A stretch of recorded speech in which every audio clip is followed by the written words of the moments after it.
रानू चिड़िया मीनू मौसी के घर पर बैठी हुई बातें कर ही रही थी कि तभी वहाँ पर मोनू चिड़िया आकर बैठ गई। रानू चिड़िया मोनू चिड़िया की ओर देखकर बोली, क्या बात है मोनू, तुम तो बहुत थकी थकी लग रही हो। अब तुम्हें क्या बताऊं रानू, भूख के मारे मेरा बुरा हाल है। अगर तुम्हें भूख लग रही है तो फिर तुम्हारे पेट को भोजन की आवश्यकता है। मीनू मौसी, भूख तो बहुत ज्यादा लग रही है, लेकिन आज मेरा बहुत ही कुछ अलग खाने का मन कर रहा है। अच्छा जी, क्या खाने का मन कर रहा है? आज मेरा ढाबे पर खाना खाने का मन कर रहा है। पनीर की सब्जी, दाल मखनी और मक्खन लगी रोटी। मोनू चिड़िया की बात सुनकर रानू चिड़िया और मीनू मौसी के मुंह में पानी आने लगा। मीनू मौसी रानू चिड़िया की ओर देखकर बोली, तुम भी क्या याद रखोगी रानू? चलो आज सबका खाना मेरी तरफ से। रानू, मोनू और मीनू तीनों जंगल में बने हुए एक बड़े से ढाबे पर बैठ गए। वो तीनों बैठे ही थे कि तभी मोंटी बंदर उन तीनों के पास आकर बोला, आप तीनों खाने में क्या लेंगी? हमारे लिए दाल मखनी और पनीर की सब्जी मक्खन लगी रोटी के साथ लगा दो। मोंटी बंदर उन तीनों का ऑर्डर लेकर चला गया। तभी वहाँ पर ब्लैंकी नाम की एक शरारती गुस्सैल चील आ धमकी और एक कुर्सी पर बैठकर मोंटी बंदर की ओर देखकर बोली, जल्दी से यहाँ पर आओ बदसूरत बंदर, मुझे बहुत तेज भूख लगी है। मोंटी बंदर चुपचाप ब्लैंकी के पास आकर खड़ा हो गया। ब्लैंकी चील मोंटी बंदर की ओर देखकर बोली, जाओ मेरे लिए चिकन फ्राई और मटन फ्राई लेकर आओ। मोंटी बंदर बड़ी शालीनता से बोला, माफ कीजिएगा ब्लैंकी चील, तुम अच्छी तरह से जानती हो इस ढाबे पर मांस मछली नहीं बनता। ये प्योर वेजिटेरियन ढाबा है। ये सुनकर ब्लैंकी चील गुस्से से आग बबूला होकर बोली, हद होती है बर्दाश्त करने की भी। तुमसे मैंने कितनी बार कहा है कि अपने ढाबे पर मीट भी बनाया करो। हम मीट जरूर बनाते, लेकिन इस ढाबे पर आने वाले ज्यादातर ग्राहक वेजिटेरियन ही होते हैं। मुझे कुछ नहीं पता, मुझे आज किसी भी कीमत पर नॉन वेज खाना है। अपने मालिक को बुलाओ। मालिक का नाम सुनकर मोंटी बंदर यहाँ वहाँ देखने लगा। ब्लैंकी चील मुस्कुराती हुई मोंटी बंदर से बोली, क्या हुआ, तुम्हारी बोलती क्यों बंद हो गई? 3 बार इस ढाबे के मालिक के बारे में तुमसे पूछ चुकी हूँ। अगर तुमने नहीं बताया, इसका मतलब इस ढाबे का मालिक कोई है ही नहीं। और तुम्हारी फटीचर हालत देखकर तो कोई भी बता सकता है कि तुम तो नौकर हो। इतना बोलकर ब्लैंकी चील ने ढाबे पर तोड़फोड़ करनी शुरू कर दी। मोंटी बंदर ने ब्लैंकी चील को बहुत रोका, मगर ब्लैंकी चील अपनी मनमानी करती रही और ढाबे को तहस नहस करके वहाँ से चली गई। ये देखकर रानू चिड़िया गुस्से से मीनू और रानू की ओर देखकर बोली, ये चील तो बहुत ही ज्यादा बदतमीज है। क्या तुम उसे नहीं जानती? सारे जंगल में ब्लैंकी चील बदतमीज और अकड़ू के नाम से प्रसिद्ध है। जो भी हो, हमें उसकी शिकायत जंगल के राजा शेर से करनी होगी। तुम सही कहती हो, चलो अभी चलकर महाराज से इसकी शिकायत कर आते हैं। मुझे तो बेचारे मोंटी बंदर पर बड़ी ही दया आ रही है। कितना सीधा है, एक शब्द नहीं बोला उसने। रानू, मीनू और मोनू चिड़िया जंगल के राजा शेर के पास पहुंच गए। रानू चिड़िया सारी घटना बताती हुई बोली, हमारी आंखों के सामने ब्लैंकी चील मोंटी बंदर का सारा ढाबा तोड़कर चली गई और उस बेचारे ने एक शब्द नहीं बोला। ये सुनकर शेर गुस्से से बोला, ये तो बहुत ही गलत हरकत है। ब्लैंकी चील को माफ नहीं किया जाएगा, उसे अपने किए की सजा मिलेगी। मैं अभी ब्लैंकी चील को बुलवाकर पूछताछ करता हूँ। कुछ ही देर में ब्लैंकी चील जंगल के राजा शेर के सामने हाजिर थी। जंगल का राजा शेर ब्लैंकी चील से बोला, तुम्हारी हिम्मत कैसे हुई मोंटी बंदर के ढाबे में तोड़ फोड़ करने की? महाराज, मेरा काफी दिनों से मीट खाने का मन कर रहा था, जो कि ब्लैंका बंदर बना ही नहीं रहा था। मैंने जब उससे उसके ढाबे के मालिक के बारे में पूछा तो उसने मना कर दिया, क्योंकि महाराज उस ढाबे का मालिक कोई है ही नहीं। अगर उस ढाबे का मालिक कोई नहीं है तो फिर मोंटी बंदर क्या पागल है जो वहाँ पर नौकरी करेगा? अब ये तो आपको मोंटी बंदर ही बता सकता है। तुम जा सकती हो, जरूरत पड़ने पर मैं तुम्हें दोबारा बुलाऊंगा।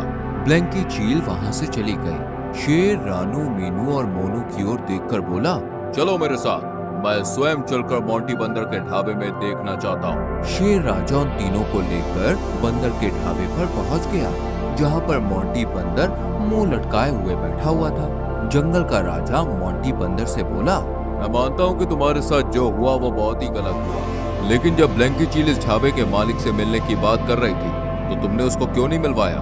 माफ कीजिएगा महाराज, इस ढाबे के मालिक का सख्त आदेश है कि उनका नाम किसी को ना बताया जाए। क्या मुझे भी नहीं?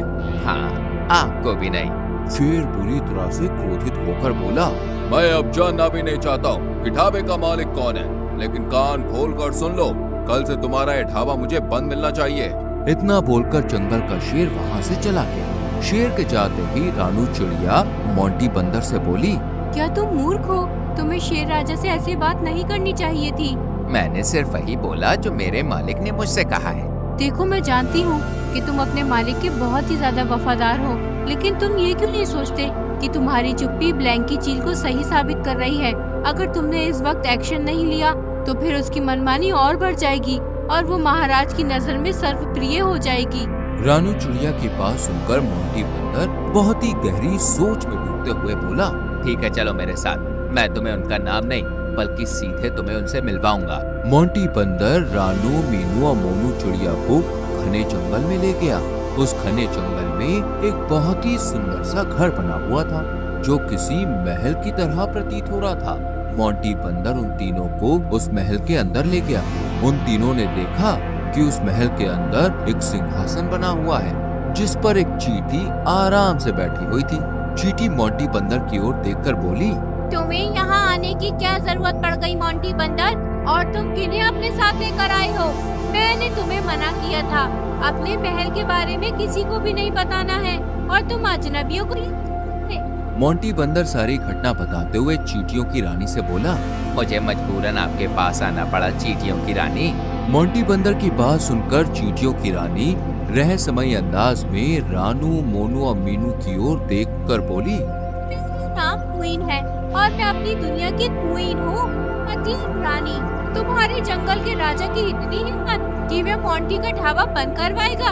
वे मुझे जानता नहीं, खुद तो किसी प्राणी को कोई काम करवा नहीं सकता, ऊपर से बेतुके आदेश देकर चला गया। चींटियों की रानी की बात सुनकर रानू चिड़िया क्रोधित होकर बोली, जरा तमीज से बात करो, वो हमारे जंगल के महाराज हैं। अगर वे जंगल के महाराज हैं, तो मैं यहाँ की रानी हूँ। देखो, तुम्हें इस तरह से हमारे महाराज को बुरा बोलने का कोई अधिकार नहीं। अगर मोंटी बंदर उन्हें बता देता कि ढाबे की असली मालकिन तुम हो, तो वो उसे ढाबा बंद करने के लिए कभी नहीं कहते। तुम्हारे जंगल के राजा को इस बात की सजा मिलेगी। तभी मोनू चिड़िया चींटियों की रानी से बोली, एक बात समझ में नहीं आई, तुम तो एक मामूली चींटी हो, तुम शेर का मुकाबला कैसे करोगी? हमारे महाराज तुम्हें अपने पैरों से ही कुचल कर मार देंगे। तुम शायद नहीं जानती, मैं कोई मामूली क्वीन नहीं हूँ, बल्कि एक जादुई क्वीन हूँ। अगर मैं चाहूँ तो खड़े खड़े तुम्हारे जंगल के शेर को अपने जादू की शक्ति से खरगोश बना सकती हूँ। अब तो मुझे उससे जरूर मिलना ही पड़ेगा। इतना बोलकर चींटियों की रानी क्वीन मोंटी बंदर की ओर देखकर बोली, मुझे अपने जंगल के राजा शेर के पास ले चलो। कुछ ही देर में चींटियों की रानी क्वीन जंगल के राजा के सामने अकड़ के संग खड़ी हुई थी। रानू, मीनू और मोनू हैरत से चींटियों की रानी क्वीन को देख रही थी। चींटियों की रानी क्वीन शेर से बोली, मैं ही हूँ उस ढाबे की असली मालकिन। मैंने ही मोंटी बंदर पर तरस खाकर उस ढाबे को खुलवाया था ताकि मोंटी बंदर को कोई काम मिल सके, और तुमने उसे बंद करवाने का आदेश दे दिया। ओ तो तुम एक मामूली चींटी, क्या मैं पूछ सकता हूँ कि तुम्हारे पास इतना धन कहाँ से आया? मैं अपने राज्य की जादुई क्वीन हूँ, जंगल के राजा शेर। जिस तरह से तुम अपने राज्य के किंग हो, मेरी बात ध्यान से सुनो।